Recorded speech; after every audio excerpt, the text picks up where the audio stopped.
দাঁড়ান দাঁড়ান, হ্যাঁ দেখুন। আসসালামু আলাইকুম সম্মানিত শ্রোতাবিন্দু ও দর্শকবিন্দু, আপনাদের জ্ঞাতার্থে জানানো যাইতেছে যে 4 তারিখ অক্টোবরের 4 তারিখ 12টার পর থেকে ইলিশ 22 দিনের জন্য সাময়িকভাবে বন্ধ আছে। মা ইলিশ প্রজনন ক্ষমতা বাড়ানোর জন্য, ডিম পাড়ার জন্য আপাতত স্থগিত আছে।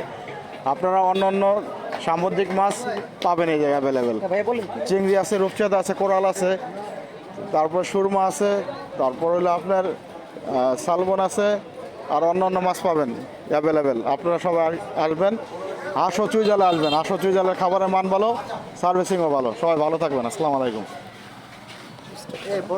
হ্যাঁ গাইস, এতক্ষণ যা বললাম, যদিও আমার ভয়েসটা একটু গলায় একটু সমস্যা দিয়েছে, তার জন্য আমি আরেকটা ভয়েস দিয়ে আপনাদের শ্রোতাদের যত আপনারা আছেন আপনাদের কন্টেন্ট করার জন্য আমি এই ভয়েসটা দিয়ে এলাম।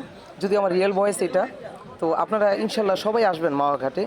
মাওয়াঘাটে আসার পরে দেখতে পারবেন যে কত সুন্দর সুন্দর সামুদ্রিক মাছ আছে। আসলে অনেকেই মনে করে যে মাওয়াঘাটে যাব ইলিশ মাছই খাবো, আসলে অনেকেই কিন্তু ইলিশ মাছ খায়ও না। তো তার জন্য আমাদের এই সামুদ্রিক মাছ আনা।